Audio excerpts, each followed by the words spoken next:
Bismillahirrahmanirrahim. Assalamualaikum warahmatullahi wabarakatuh. Innal hamdalillah nahmaduhu wa nasta'inuhu wa nastaghfiruh wa na'udzu billahi min syururi anfusina wa min sayyiati a'malina may yahdihillahu fala mudilla lahu wa may yudlil fala hadiyalah. Asyhadu an la ilaha illallah wahdahu la syarika lahu wa asyhadu anna Muhammadan 'abduhu wa rasuluh. Allahumma salli ala Muhammad wa ali Muhammad kama sallaita ala Ibrahim wa ali Ibrahim wa barik ala Muhammad wa ali Muhammad kama barakta ala Ibrahim wa ali Ibrahim innaka Hamidum Majid. Faya ayyuhal hadirun ittaqullah kama qala Allah Ta'ala fil Qur'anil Karim. A'udzu billahi minasy syaithanir rajim. Bismillahirrahmanirrahim. Ya ayyuhalladzina amanu taqullaha haqqa tuqatih wa la tamutunna illa wa antum muslimun. Wahai orang-orang yang beriman, bertakwalah kepada Allah dengan takwa yang sebenar-benarnya dan janganlah kalian meninggal kecuali dalam keadaan Islam. Wa qala ta'ala yudhan, ya ayyuhalladzina amanu la tuqaddimu baina yadayillahi wa rasulih wattaqullah innallaha sami'un alim. Wahai orang-orang yang beriman, janganlah sekali-kali kalian mendahului Allah dan Rasul-Nya. Bertakwalah kepada Allah, karena sesungguhnya Allah Maha mendengar lagi Maha mengetahui. Bapak-bapak, ibu-ibu, saudara-saudara yang dirahmati Allah Subhanahu wa taala. Pada kesempatan Ahad kali ini, ba'da subuh Ahad kali ini, kita akan melanjutkan ngaji kitab hadis Alul Uwar Marjan, masih pada bahasan kitab sholat Jum'ah. Kita lihat ada satu hadis Nabi SAW yang diriwayatkan oleh Imam Bukhari dalam satu bahasan fil insati yaumal jum'ati fil khutbah. Bahasan tentang berdiam pada hari Jumat ketika khutbah. Bab ini menunjukkan ada satu aturan hukum, karena di dalam kitab Al-Lu'lu' wal Marjan itu banyak menjelaskan atau menyangkut terkait dengan permasalahan-permasalahan hukum yang harus kita ketahui agar ibadah khususnya yang kita laksanakan itu tidak sampai menyalahi aturan yang dicontohkan oleh Rasulullah SAW. Apapun yang kita laksanakan, semuanya sesuai dengan panduan atau tuntunan dari Rasulullah SAW. Nah, khususnya dalam hal ini, ketika imam atau khatib itu sedang melaksanakan khutbah, maka di antara satu aturan itu kita diperintahkan untuk diam. Nah, ma'asyiral muslimin yang dirahmati Allah Subhanahu wa taala. Kita lihat misalkan hadis yang pertama. Hadis yang diriwayatkan oleh Imam Bukhari terkait dengan perintah agar kita ini diam. Anna Abu Hurairah akhbarahu anna Rasulullah sallallahu alaihi wasallam qala idza qulta li sahibika yaumal jum'ati amsit wal imamu yakhtubu faqad laghauta. Hadis dari Abu Hurairah ini bahasanya beliau menyampaikan Rasulullah sallallahu alaihi wasallam itu bersabda, jika kamu berkata kepada temanmu pada hari Jumat, diamlah, padahal imam sedang memberikan khutbah, maka sungguh kamu sudah berbuat sia-sia. Ada satu tambahan, tidak mendapatkan pahala. Ini sudah penjelasan. Faqad laghauta, maka sungguh telah sia-sia. Ini hadis yang pertama ya, yang menjelaskan tentang kalau kita ini berani berbicara ketika khotib itu sedang khutbah, bahkan nyuruh orang diam saja, maka sungguh sholat Jum'ahnya itu sudah sia-sia. Ini satu ya. Nanti sia-sia itu seperti apa akan ada penjelasan dari beberapa ulama-ulama yang mensyarah tentang hadis ini. Satu sama lain ada penjelasan yang berbeda. Hadis barusan, hadis yang diriwayatkan oleh Imam Bukhari itu dikuatkan oleh hadis yang lain, yaitu Imam Muslim. Nah, di dalam riwayat Imam Muslim, hadis masih yang sama ya, dari Abu Hurairah, anna Rasulullah sallallahu alaihi wasallam qala, idza qulta li sahibika ansit yaumal jum'ati wal imamu yakhthubu faqad laghauta. Ini hadis yang kurang lebih sama Bukhari dan Muslim.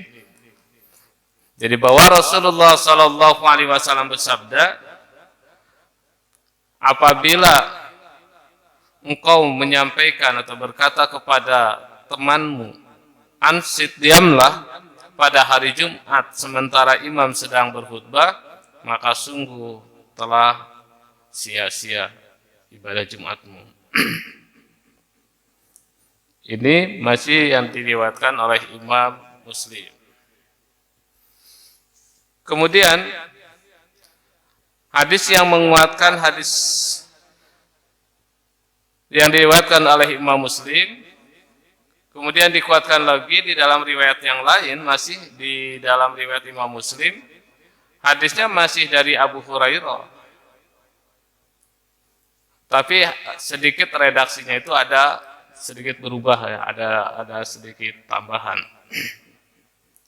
Di sini anin Nabi sallallahu alaihi wasallam qala, idza qulta li sahibika ansit yaumal jum'ati wal imamu yakhtubu faqad lagita.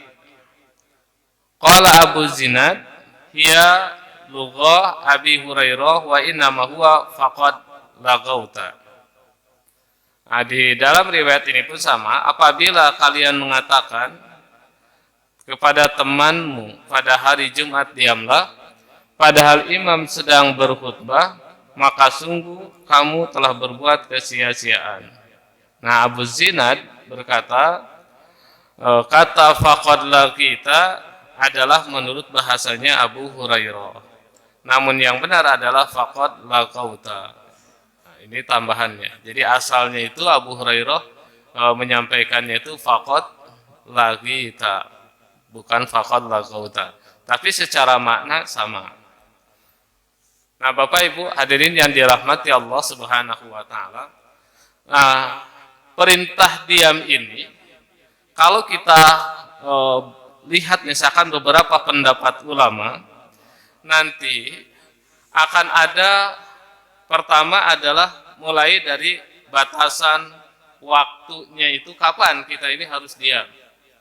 Apakah sejak pertama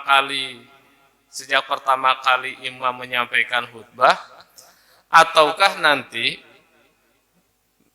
ketika imam itu sudah di tengah-tengah khutbah, atau sejak kita ini masuk masjid. Dan itu nanti akan berdampak, yang disuruh diam itu apakah seluruh ucapan kita, memang kita setiap ketika sudah masuk masjid, lalu pas imam sudah khutbah, maka sudah diam aja, nggak boleh apapun itu. Ataukah diamnya itu seperti ungkapan dalam hadis Nabi, nyuruh orang lain untuk diam. Jadi nyuruh orang lain untuk diam saja, otomatis kan lebih dari itu juga sama akan hasilnya sia-sia.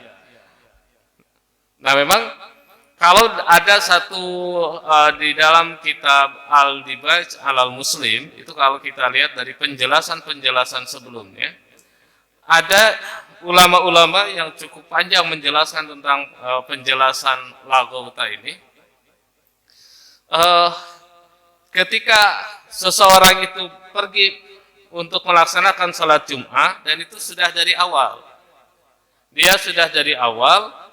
maka ketika dia sudah dari awal, lalu dia melaksanakan misalkan sholat tahiyatul masjid, termasuk juga sambil menunggu imam khutbah, sudah dia laksanakan, maka ketika misalkan dia melihat atau mendengarkan imam berkhutbah, saat itu sudah dilarang bagi dia untuk melaksanakan sholat, apapun itu.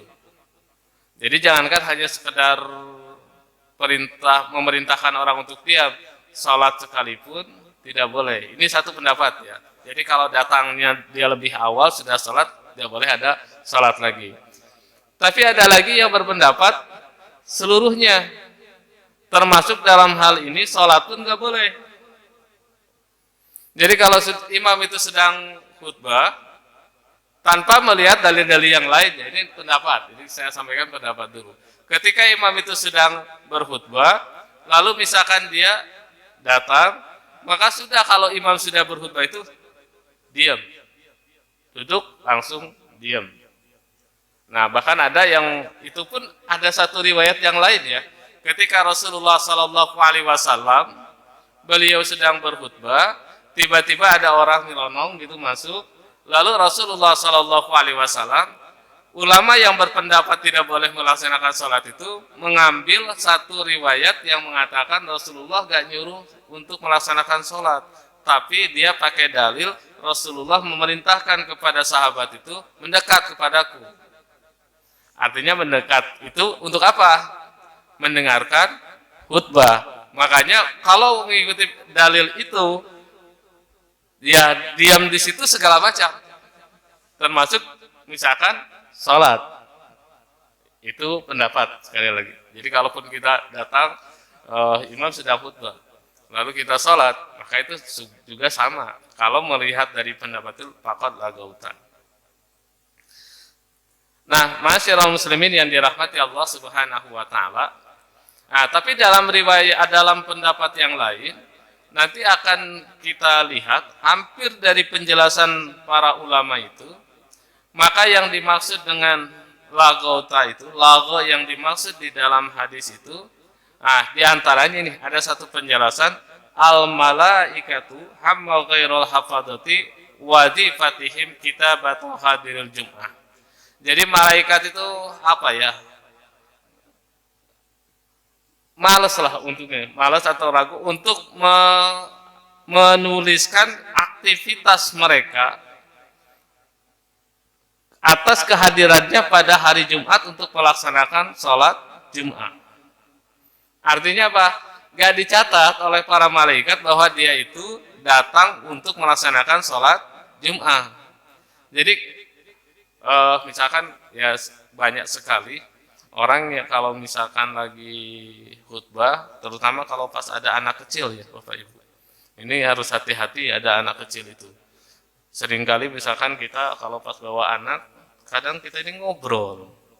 Atau kalau misalkan anaknya ramai, kita nyuruh diam gitu.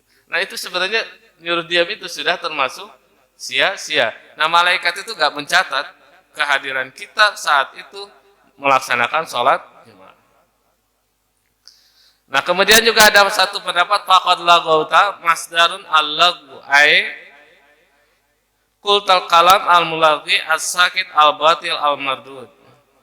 Jadi yang dimaksud dengan lago di sini itu ucapan kamu, perkataan-perkataan yang sia-sia, yang menggugurkan, yang batil lalu yang ditolak.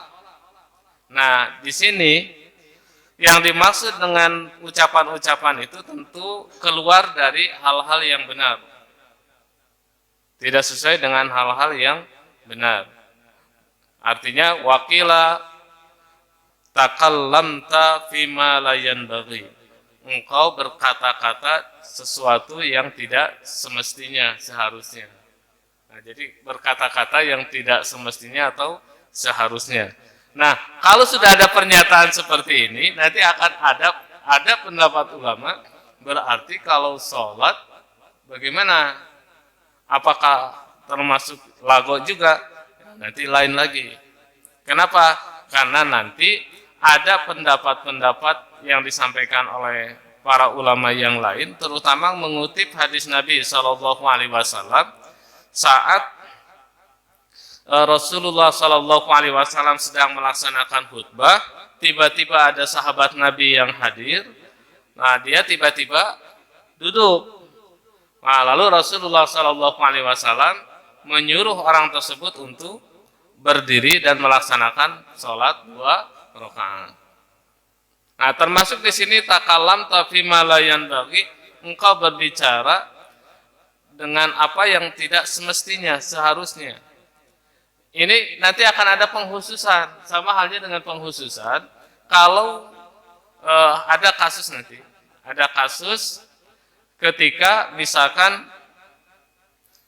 waktu Umar itu lagi khutbah, ada sahabat Nabi Shallallahu Alaihi Wasallam yang dia itu, ini kasusnya yang kemarin, kasusnya yang belum mandi itu. Umar kan bertanya, kenapa terlambat, datang terlambat. Nah, itu dijawab dulu. Artinya kalau misalkan kita datang terlambat ditanya oleh imam, lalu kita menjawab pertanyaan dari imam, maka itu gak sia-sia. Yang tidak boleh itu menjawab pertanyaan dari yang lain.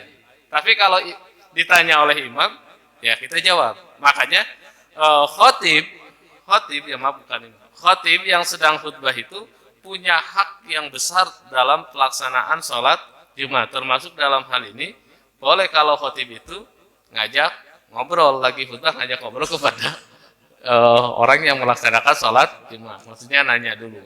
Yang kita boleh. Nah, sekarang ini kita sering kali melihat, terutama hati-hati kalau panitia sholat Jumat. Seakan-akan panitia sholat Jumat itu punya hak yang besar untuk ngatur orang, bahkan termasuk ketika pelaksanaan khutbah sedang disampaikan oleh khotib. Kita sering lihat, kasihan sebenarnya beliau sudah luar biasa ya, hadir dari awal. Kalau panitia itu sudah pasti hadir dari awal, lalu mengurusin jamaah.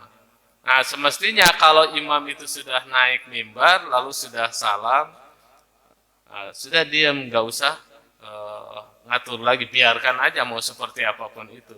Kenapa? Karena kalau kita masih ngatur, nah, sia-sia ya. Sia-sia yang dimaksud seperti apa ya, seperti ini. Jadi gugur, salah satunya dikatakan tadi, perkataan yang bisa menggugurkan atau menjadikan ibadah sholat Jumat kita tertolak.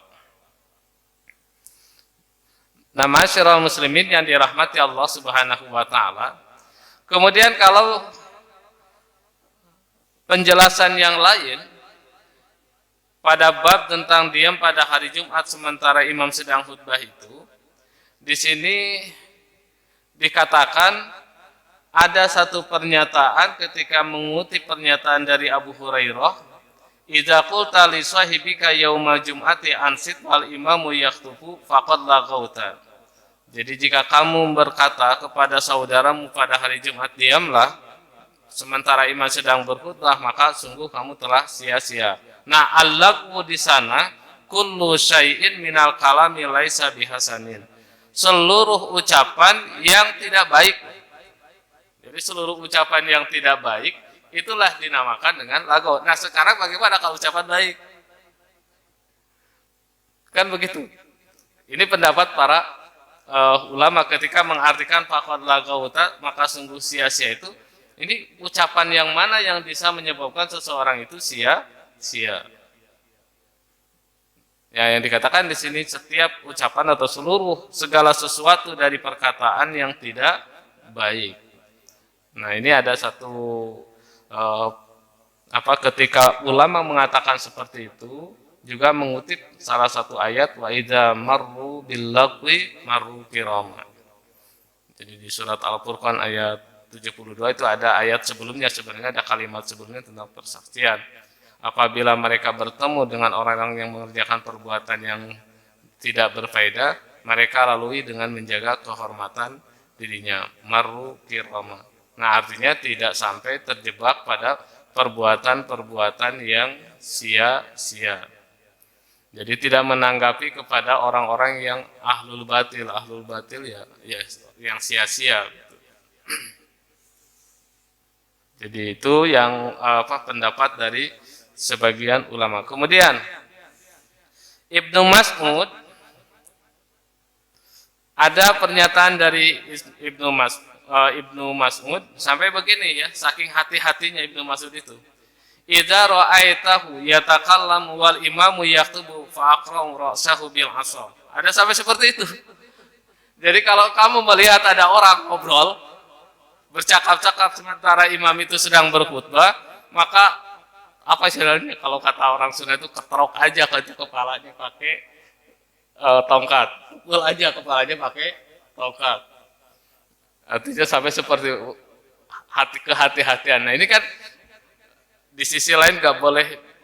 Ini kan kalau begitu, apakah yang dimaksud dengan lagu itu hanya perkataan saja ataukah perbuatan? Kalau Ibnu Mas'ud seperti ini, berarti kan lebih cenderung kepada perkataan. Kenapa? Karena perbuatan boleh mentung orang yang berkata-kata ketika imam sedang khutbah. Kalau lihat, kenapa? Karena ini pendapatnya Ibnu Mas'ud. Nah, beda lagi nanti dengan orang-orang yang berpendapat bahwa baik itu perkataan maupun perbuatan itu dianggap dengan lagu. Makanya maaf, misalkan ada sekelompok dari umat Islam yang berpendapat juga termasuk perbuatan. Sampai-sampai misal kalau ada kotak amal. Nah, kotak amal bergerak itu ada yang berpendapat itu termasuk sia lagota. Itu pendapat. Kalau Ibnu Mas'ud, kalau lihat pendapat Ibnu Mas'ud, apakah itu termasuk lagu? Enggak. Karena yang dimaksud dengan lagu itu adalah perkataan. Jadi kalau gerakan-gerakan tubuh itu tidak menyebabkan seseorang lagu. Itu kalau gerakan-gerakan tubuh. Pendapat namanya juga ya, pasti akan terjadi perbedaan.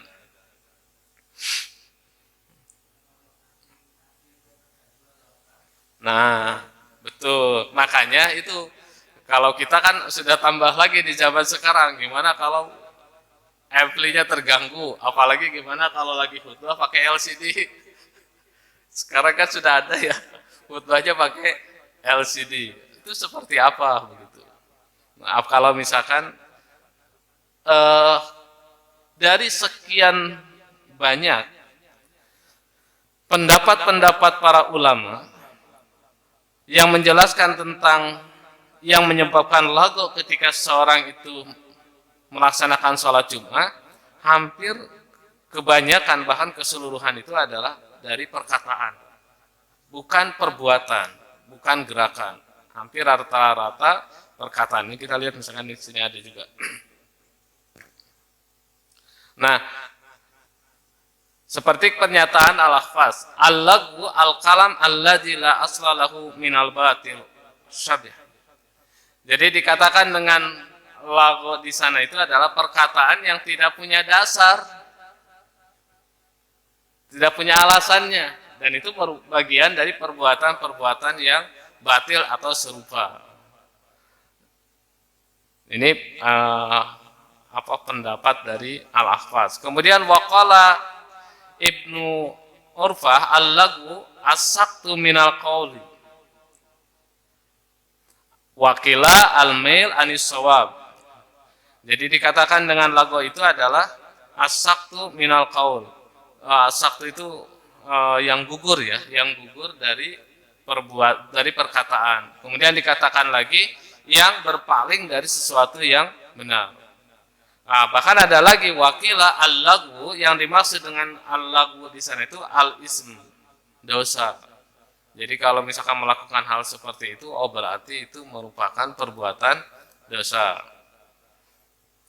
Nah, ini pendapat-pendapat para ulama. Kemudian juga ada terkait dengan masalah lagu ini, ada kesepakatan ittafaqat aqwalul mufassirin, ada kesepakatan dari pendapat-pendapat ahli tafsir ala annal lagwa ma la yuhsinu minal kalam. Jadi apa-apa yang tidak baik dari perkataan. Perkataan-perkataan yang tidak baik. Itu penjelasan makna al-laghu, sia-sia itu. Ada lagi makna laghauta khabat minal ajri. Jadi kalau misalkan kita berani mengatakan diamlah, maka sungguh dia itu sudah sia-sia. Nah, yang dimaksud dengan sia-sia itu khabat minal ajri. Rugi dari pahala, dari ganjaran. Artinya tidak dapat apa-apa.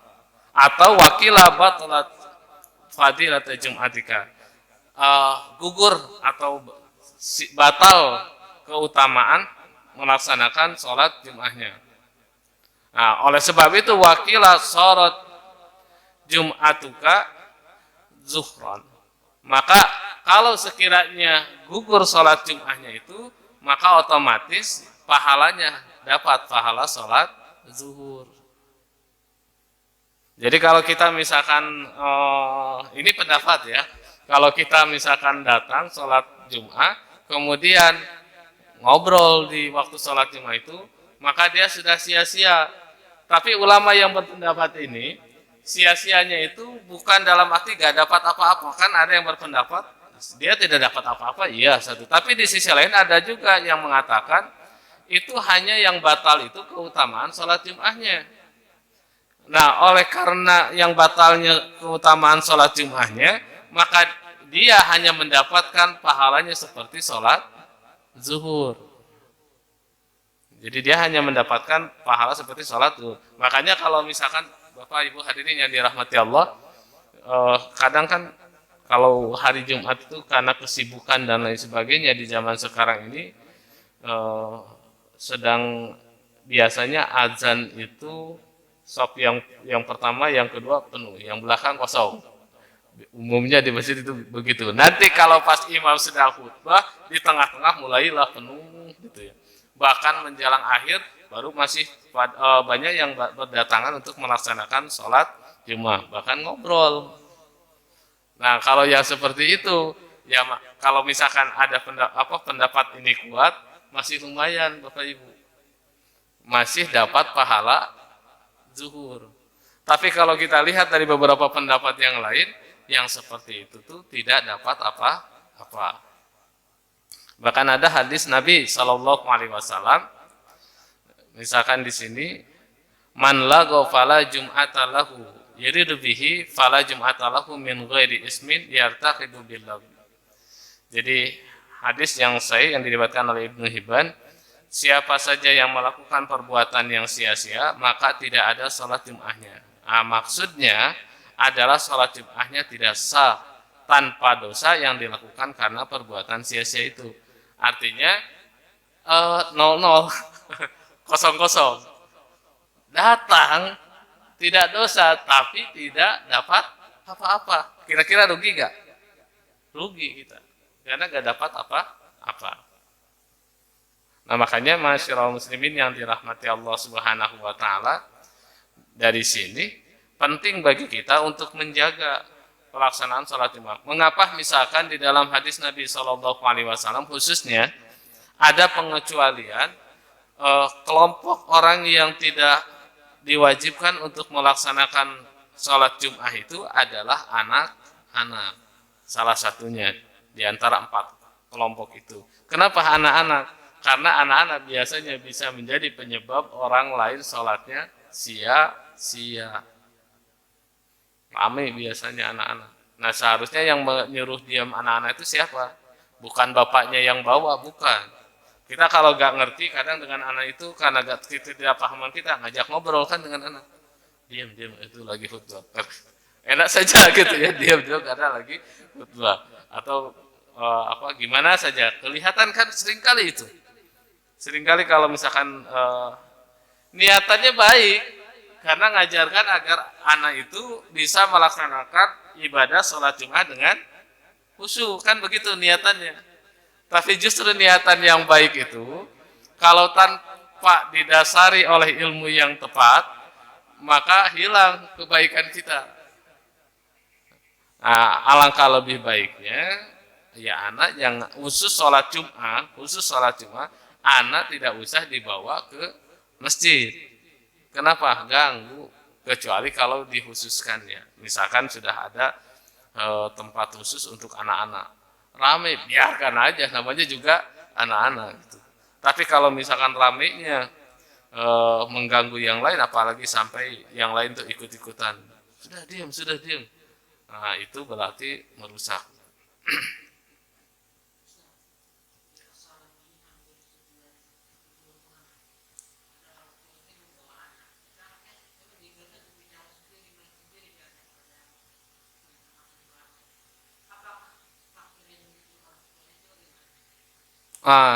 Baik.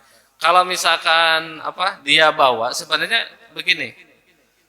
Di sisi lain, kalau kita merujuk kepada apa yang pernah dilakukan oleh Rasulullah Shallallahu Alaihi Wasallam, Rasulullah gak pernah melarang bawa anak ke masjid itu satu pada umumnya. Nah, kemudian pas pelaksanaan sholat Jumat, kira-kira kehadiran anak itu mengganggu secara keseluruhan tidak? Kalau sekiranya mengganggu, boleh diingatkan khusus sholat Jumat, boleh diingatkan khusus sholat Jumat.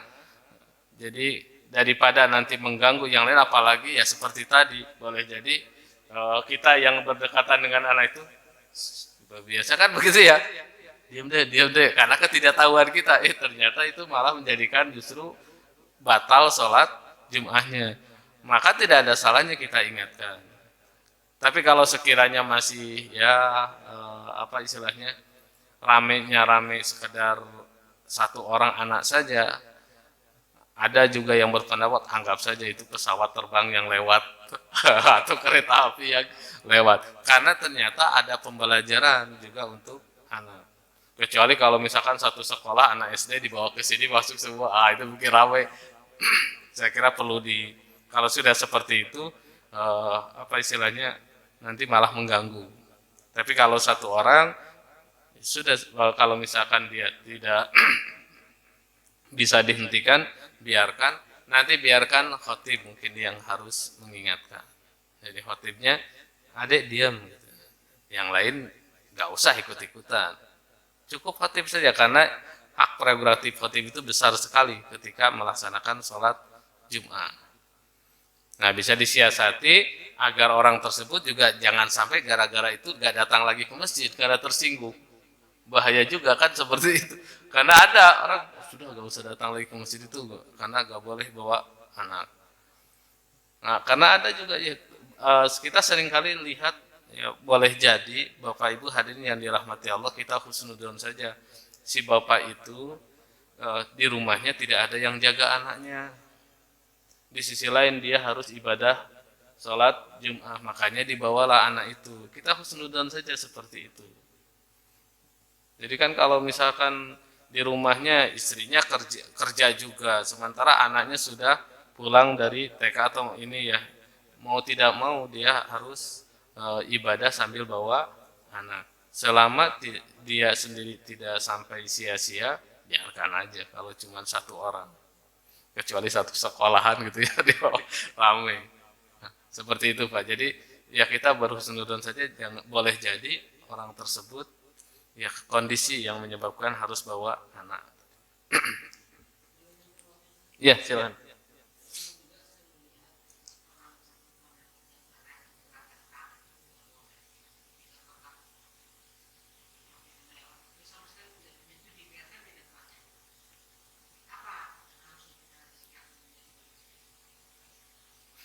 Itu pernah seperti ini. Saya pun pernah di salah satu masjid ya. Jadi ada memang yang punya kehati-hatian berlebih. Nah, sementara pihak ketakmiran sendiri masih membutuhkan pendanaan untuk ya pemakmuran masjid tersebut. Nah, makanya kalau merujuk kepada beberapa pendapat tadi terkait dengan masalah lago itu yang termasuk sia-sia itu, apakah perkataan saja ataukah perbuatan, hampir rata-rata semuanya berpendapat adalah perkataan itu. Sementara kalau perbuatan dari beberapa kasus itu seperti yang kalau Ibnu Mas'ud mengatakan kan Kalau ada yang rame, berarti kan jangan ngomong, pentung aja kepalanya gitu.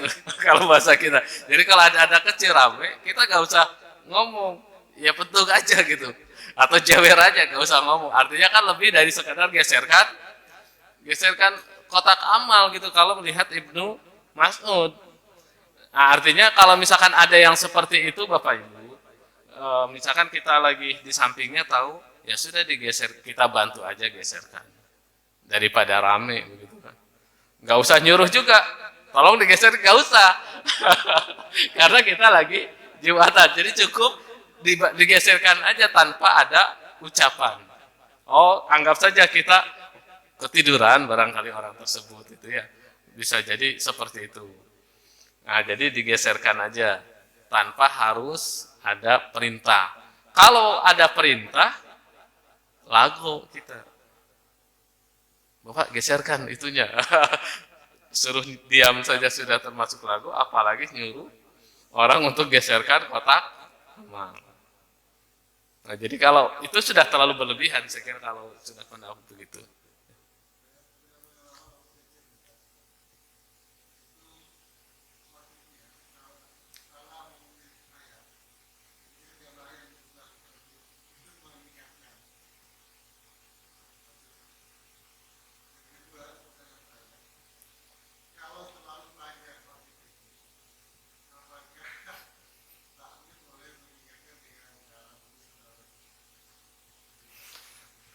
Nah, begini, untuk kasus-kasus seperti itu makanya kepiawaian takmir itu harus diawali dari awal sebelum pelaksanaan khotib khutbah.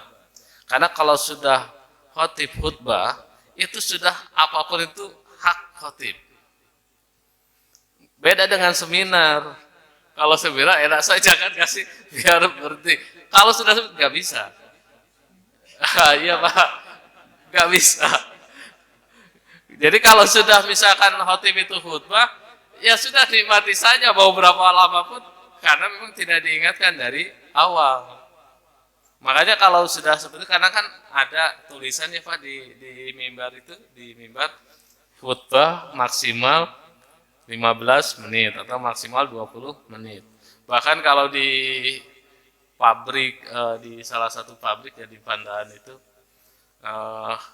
kalau kita sebelum naik khutbah, takmirnya sudah mengingatkan kita, tolong khutbahnya jangan lewat dari 7 menit. Gak boleh lewat dari 7 menit. Kenapa gak boleh lewat dari 7 menit? Nah, jadi maaf Pak, ini beberapa kasus itu karyawan di pabrik itu gak ada waktu untuk sholat Jumat. Jadi mereka itu hanya dapat waktu istirahat seperti biasanya saja. Tidak ada waktu untuk sholat Jumat, nggak ada. Inilah di Indonesia. Makanya kalau misalkan kita di luar negeri gegeran, di Indonesia sebenarnya nggak dikasih waktu untuk sholat Jumat. Kita kan seringkali yang dilihat tuh di luar negeri, wah ini kok nggak ada toleransinya. Di Indonesia loh, mayoritas Islam, penduduknya juga Islam, Pancasila lagi ya. Ada juga yang tidak memberikan kesempatan untuk enggak, tapi kalau kita merujuk kepada negara kita, idealnya kan khusus untuk pelaksanaan ibadah itu diberi kesempatan. Ini enggak. Makanya sebelum khotib naik itu sudah diingatkan, minta tolong kalau bisa tidak lebih dari 7 menit. Karena mereka itu ya istirahat sekian menit itu untuk makan, untuk istirahat, bahkan maaf ya mungkin yang rokokan itu untuk rokokan, gak keburu jadinya. Sampai seperti itu. Nah makanya yang tepat itu diingatkan dari awal. Misalkan ada kekeliruan dan lain sebagainya, biarkan saja Pak, daripada rame. Jadi biarkan saja, nanti aja setelah selesai, baru kita mengingatkan beliau. Setelah mungkin namanya orang lagi berbicara di depan forum itu bisa jadi pas keliru baca karena grogi dan lain sebagainya, sangat mungkin seperti itu. Biarkan saja. Dan itu tidak menjadikan lalu Jumatannya tidak sah gara-gara misalkan khotibnya salah membacakan ayat. Enggak. Jadi nanti saja diingatkannya setelah si khotib selesai. Kadang kan ada diajak berdialog dan lain sebagainya. Bahkan ada yang mengkritisi khotib itu tidak hanya sekedar dari isi, tapi dari sisi penampilan juga. Maksudnya dari sisi pakaian. Lalu bahkan ada lagi, misalkan seperti jenggot saja itu dipermasalahkan. Jadi ada cerita-cerita dari mubalik-mubalik itu setelah turun dari mimbar itu, setelah selesai melaksanakan sholat, lalu ada jamaah yang datang menghadap, wah ini Ustaz jenggotnya sekedar jenggot aja itu dikritisi karena punya anggapan bahwa jenggot itu sunnah seperti sunnah yang tasyri'iyah, sunnah yang disyariatkan. Nah, itu ada yang sampai seperti itu. Jadi kasus-kasus seperti itu akan pasti banyak terjadi. Bahkan ya maaf ya seperti tadi Pak, kasus masalah mik ini. Terlalu kadang kalau kita gak hati-hati juga jadi ngobrol. Nah, kalau sudah ngobrol itu yang merusak. Terus bagaimana? Ya betulkan, gak usah ngobrol kalau mau betulkan. Kalau kemarin saya malah ada lagi, mungkin lupa panitia itu. Kemarin di salah satu masjid itu, pas mau khutbah itu gak disediain kursi, jadi gak ada kursinya. Akhirnya kan kita duduk di situ gitu. Ya sudah seadanya saja kan nggak apa-apa. Nah panitia tahu begitu, akhirnya ngobrol. Kursinya kemana? Jadi saat saya sudah khutbah itu, mereka ngobrol nyari kursi. Akhirnya saya lagi khutbah, mereka rame nyari kursi. Saya sedang khutbah itu, dia barulah menyediakan kursi di belakang. Ya kalau memang mau ngambil kursi, ambil saja, gak usah ngobrol. Ambil saja, sediakan di belakang. Karena kalau sudah ngobrol, itu yang sebenarnya tidak boleh. Makanya saya setelah selesai itu tak ingatkan, karena kebetulan itu anak-anak yang di pondok tahfidz, tak ingatkan, nanti seandainya ada kasus seperti ini lagi, kursi ambil saja kursi, tapi gak boleh ada suara, karena kondisi tadi. Jadi kalau kita melihat dari beberapa pendapat itu, ya di secara tekstual saja kan kita nyuruh orang diam itu menggunakan kalimat ucapan. Makanya banyak yang mengambil secara tekstual pada redaksi hadis itu bahwa yang merusak terhadap ibadah sholat Jumat itu adalah ucapan.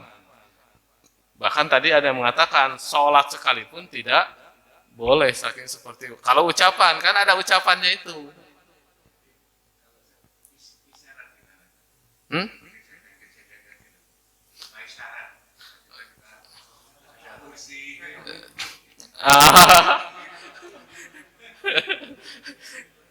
Nah, makanya Ibnu Mas'ud mengatakan kalau ada orang yang ngobrol pentung kepalanya. Artinya kalau seperti itu, jadi kalau kita memang tahu, ya kalau memang kita tahu, lebih baik kita yang melaksanakan, yang ngambil begitu.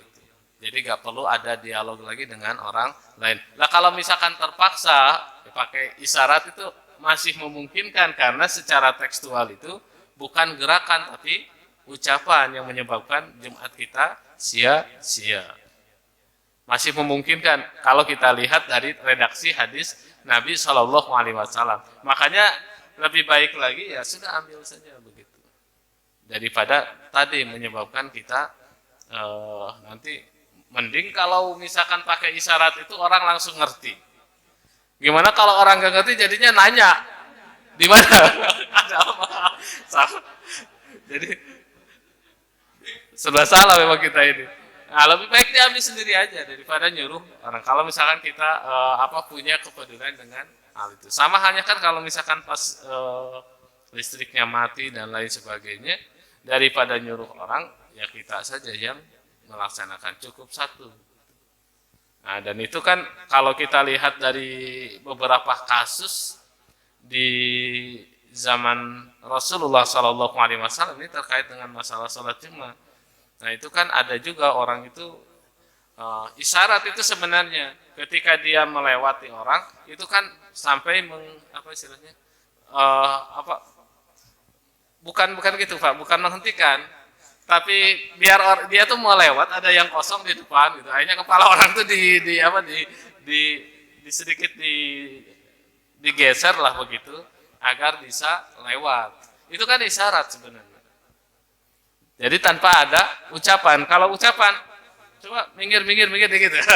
Itu ucapan. Tapi kalau tanpa ucapan, gerakan aja. Mungkin kita minta tolong tapi dengan isyarat.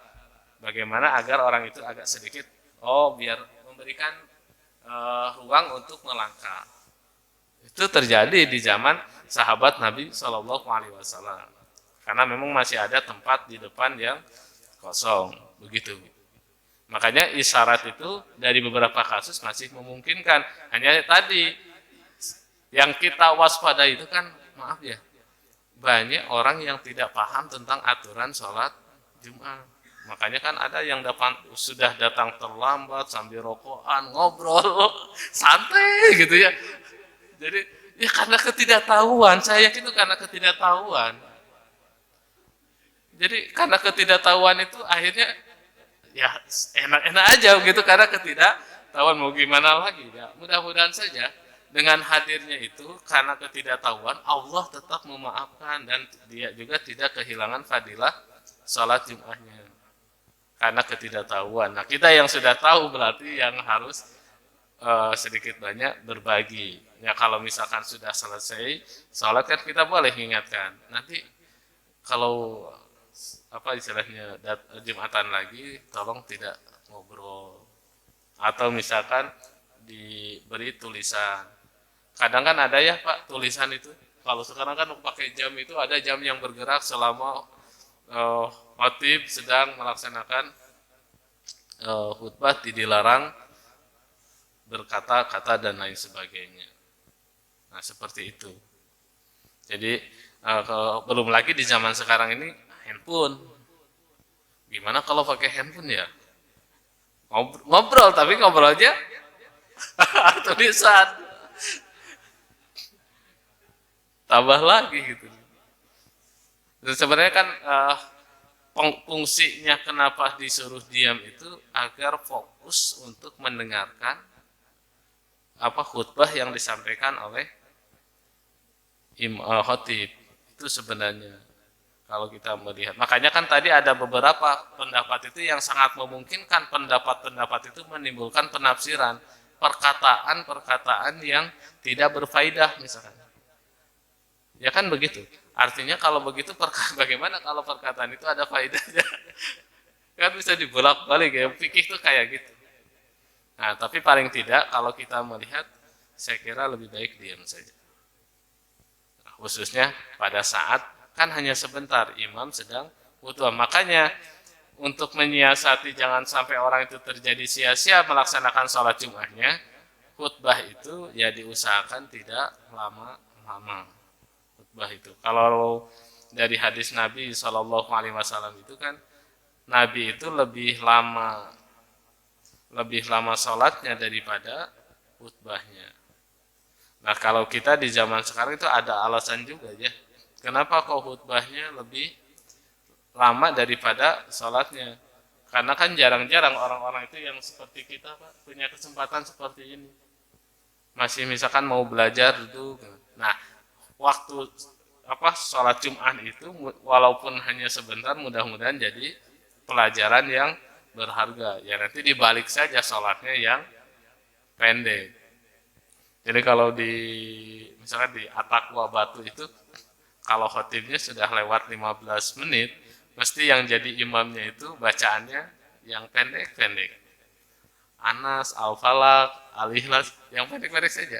Tapi kalau yang khotibnya singkat, baru bacaannya misalkan surat Al-A'la sama Al-Ghoshiyah.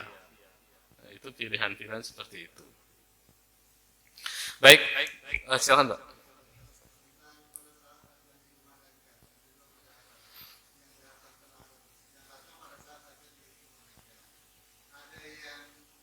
Diam, iya.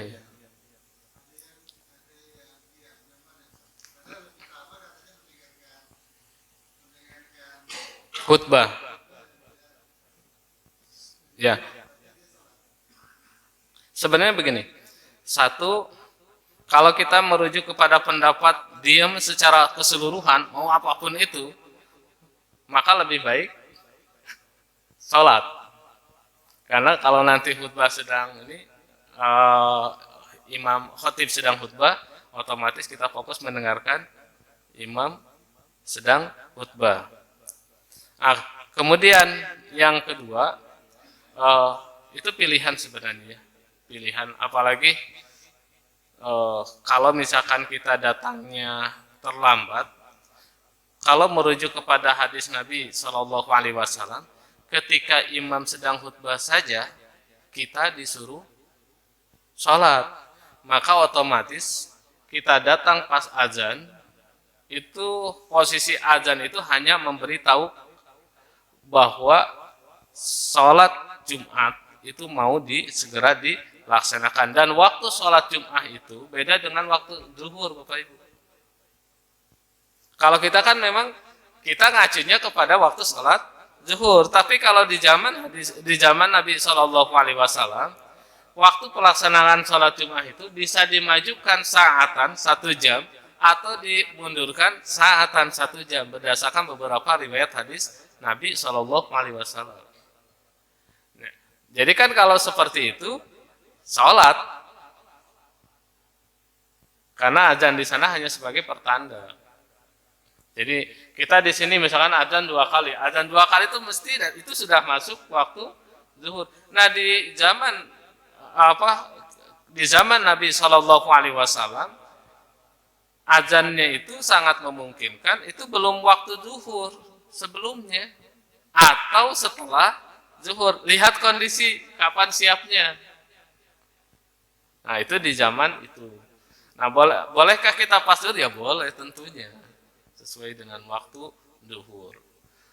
Karena kita menganggapnya sholat Jumat itu pas berbarengan dengan pelaksanaan sholat zuhur. Harusnya punya anggapan harusnya berbarengan dengan waktu zuhur, padahal tidak. Khusus Jumat itu bisa diawalkan juga bisa diakhirkan. Nah, dengan demikian, kalau kita merujuk kepada itu, sangat memungkinkan azan pertama itu pas azan waktu zuhur, biarkan dulu misalkan beberapa menit, setengah jam misalkan ya, baru berikutnya azan untuk pelaksanaan sholat Jumat. Itu hanya mengabarkan aja bagi yang masih mau melaksanakan sholat zuhur, terutama yang di rumah misalkan yang tidak melaksanakan sholat Jumat, menandakan itu sudah masuk waktu sholat. Jadi kita bisa melaksanakan sholat 2 rakaat, melaksanakan sholat 2 rakaat pas kita masuk ke dalam masjid, sholat tahiyatul masjid itu namanya. Barangkali gitu Pak. Bapak Ibu hadirin yang dirahmati Allah Subhanahu Wa Taala, saya kira ini ngaji kita. Insya Allah kita lanjutkan lagi di bahasan-bahasan berikutnya. Kurang lebihnya mohon maaf. Kalau a'lam bishawab, kita akhiri dengan doa kafaratul majelis. Subhanakallahumma wa bihamdika, asyhadu an la ilaha illa anta, astaghfiruka. Alhamdulillah. Assalamualaikum warahmatullahi wabarakatuh.